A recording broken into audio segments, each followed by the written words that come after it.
Hey everyone, it's Ceree from the Spiritual View. I hope all of you are doing well. This is a summary video for you today, and this is a summary of the last 10 weeks that we've been doing Superpower Sundays, focusing on those gifts and skills that we are building for 2025 to help us in our soul's journey and to help us as we are in this ascension process with all the new energies coming to the planet. So if you are new to the channel, welcome.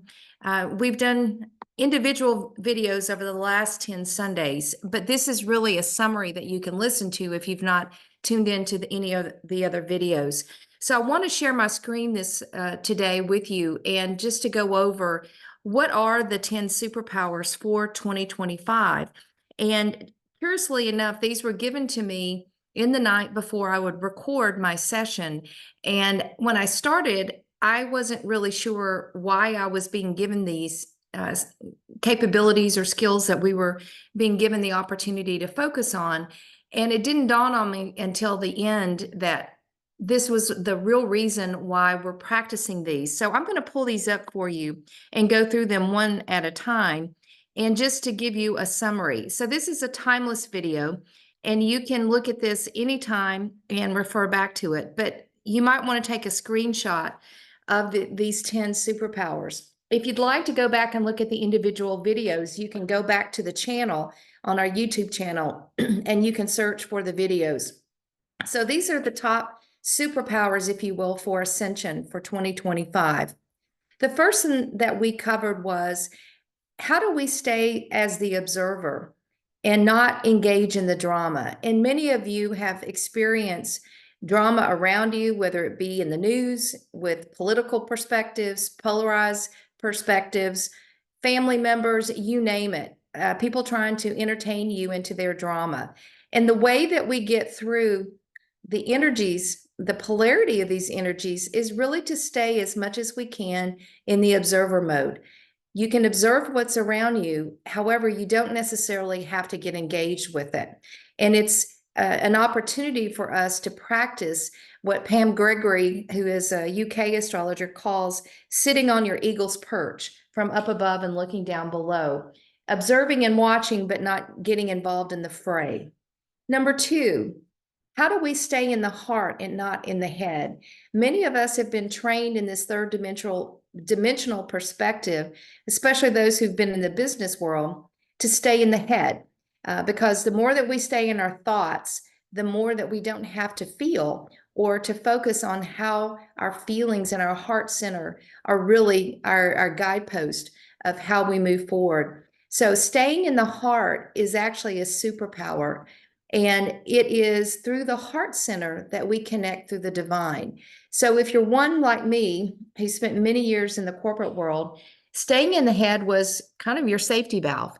But the reality is we've got to shift from thinking through the head first to feeling through the heart first. You can think about it later, but our orientation has to flip.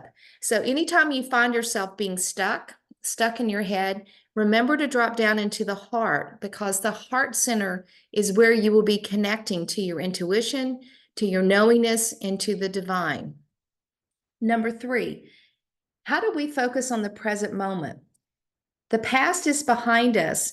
And again, we are learning about the future, one experience and one day at a time. So we are being asked to stay in the present moment. I'm going to read you something, a quote. It's an anonymous quote that I saw today. It says, "Yesterday is history. Tomorrow is a mystery. Today is a gift. That's why we call it the present." So if you think about staying in the present moment, it allows us to free ourselves from worrying about coulda, shoulda, woulda in the past, and not worrying about the future, because we are creating the future out of our present moment, one experience at a time. Number four, how do we practice forgiveness, both of ourselves and others? Forgiveness is a superpower, because when we forgive, we actually really forgive for ourselves. And by forgiving, we forgive the other person, but the benefit is really for us. But some of us are also our harshest critics. where we've not practiced self-love or self-care, and we've been so harsh and not forgiven ourselves for making mistakes or not being perfect in the eyes of others. For whatever reason that you've been in this place, practicing forgiveness of yourself, but also for others around you, is a true superpower. Not always easy to do.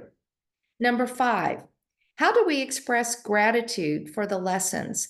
And I gave the example in the video the week that I did gratitude for a spouse who left me on a Monday morning, kissed me goodbye, and never came home and disappeared. And we had a small child at the time who was 18 months, and he never spoke to us again. And it was a harsh lesson and a harsh tower moment for me.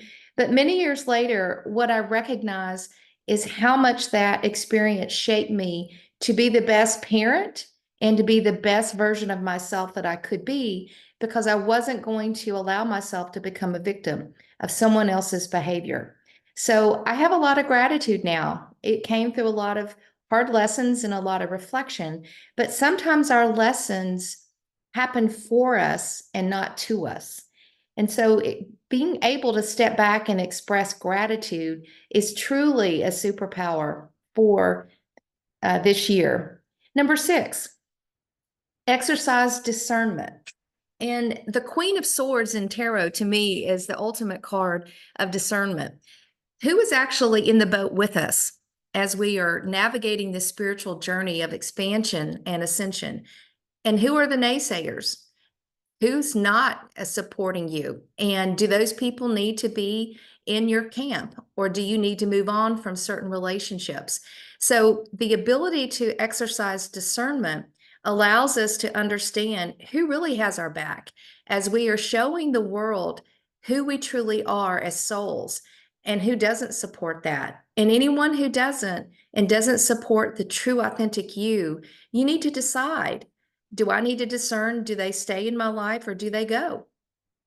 Number 7, how do we find joy in the small things? And I gave the example, I live by the ocean and I walk every day with my dog Luna. And I have begun to notice these 2 Canadian geese that don't fly with the rest of the pack. And they're like 2 rogue geese that fly around like BFFs, and they are wild and they fly right over my head. They're hilarious, and they've taken to flying with a rogue seagull, and they're now a pack of 3s, and they are so much fun to watch every day, and I can't wait in the morning till I get up and go watch them because they always show up. So whatever it means for you, how do you learn to find joy in the small things of life? A smile, an act of kindness, a beautiful sunset, uh, a warm embrace from someone that you really care about. How do you take the moment to find that kind of joy? Number 8, how do we just surrender to the journey ahead? Sometimes what we want for ourselves, we want the universe to bring us what we've asked for, but we also oftentimes want it to come in the way that we planned. And that's not how the universe delivers. When you set your intentions, what's going to be key is to surrender what the outcome is in terms of how spirit brings it to you. Always say this or something better. And the journey ahead becomes an excitement. It becomes something that you look forward to because it may happen the way you think, but oftentimes spirit will bring to us what is meant for us. And we have to surrender to that and not try to control the outcome. Number 9, give grace. How do we give grace to ourselves and to others? There's a lot going on in the world right now, a lot of crazy energy, a lot of polarization, a lot of fear, and a lot of chaos. How do we give grace to ourselves when oftentimes we don't always have all the answers? And how do we give grace to those who are in darkness?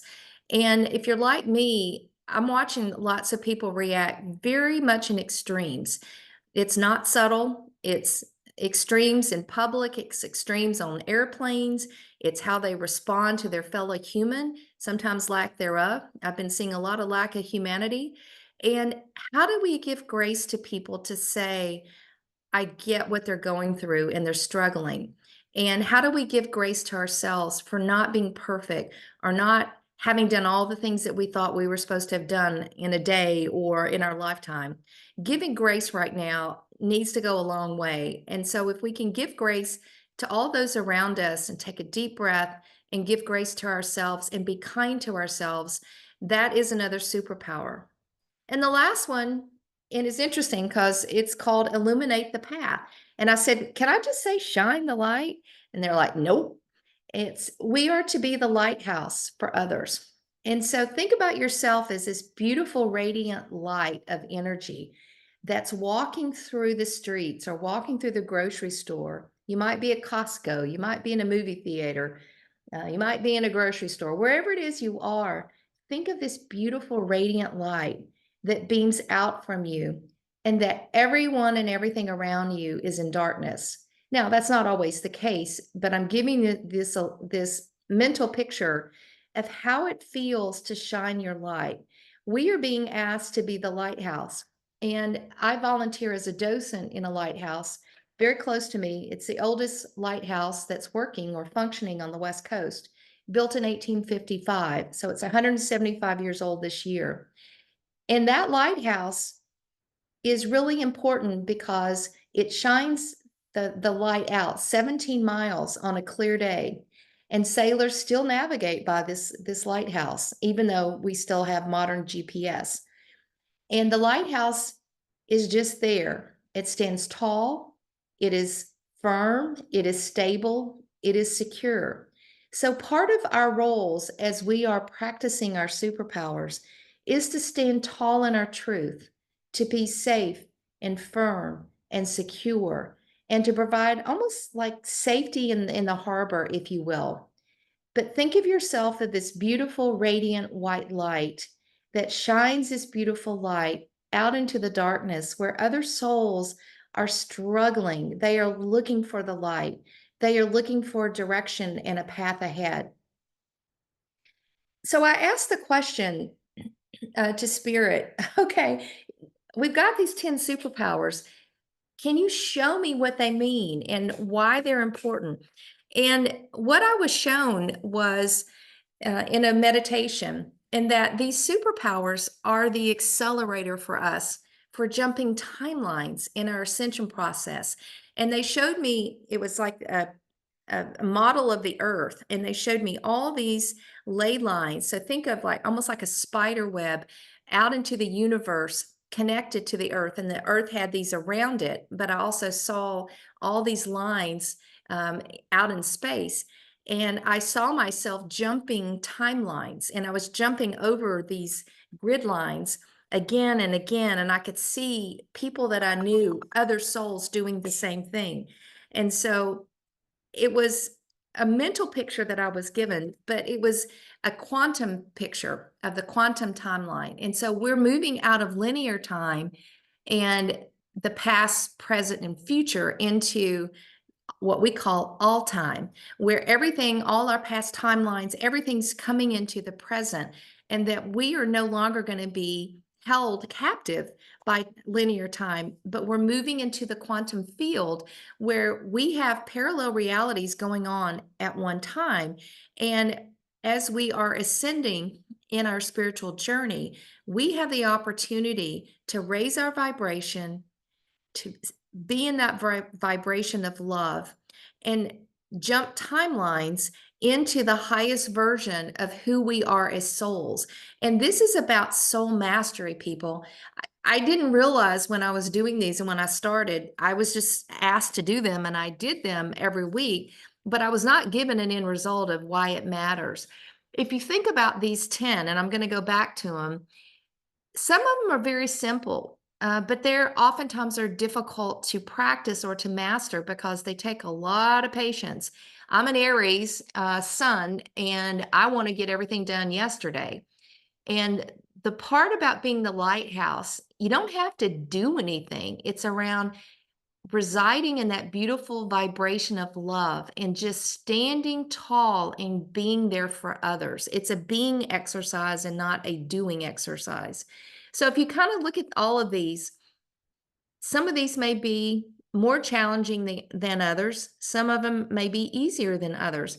But all of this is meant to help challenge us to be the highest version of who we came to be on this planet. We are souls who chose to be here at this moment in time. It's an exciting time on the planet. And this excites me for knowing, oh, this is why we're practicing these.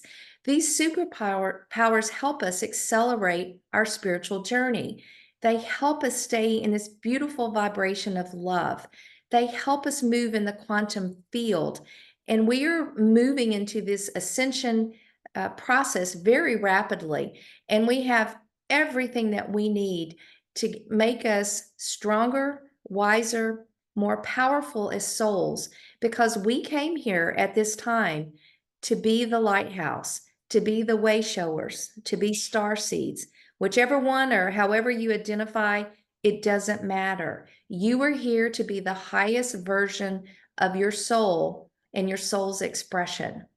That's to me is so exciting. And when I finally got to the end and they showed me this picture of the why we were doing this and why superpowers were important, I kind of sat back and said, oh, I get it.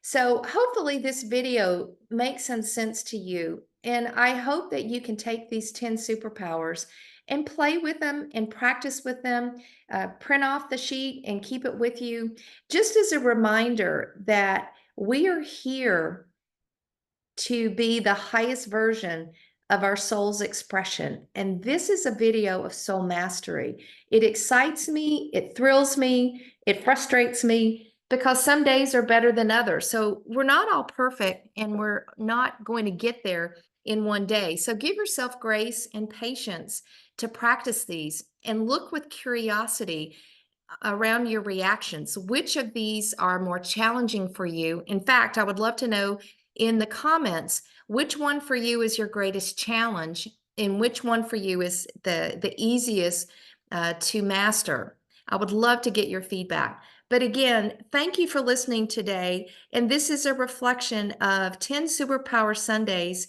and a summary that if you want to go back and look at any of them individually, please check us out at The Spiritual View. Again, we're very grateful for you, and hopefully this resonates for you. Thank you so much, and we will see you again shortly. Thank you.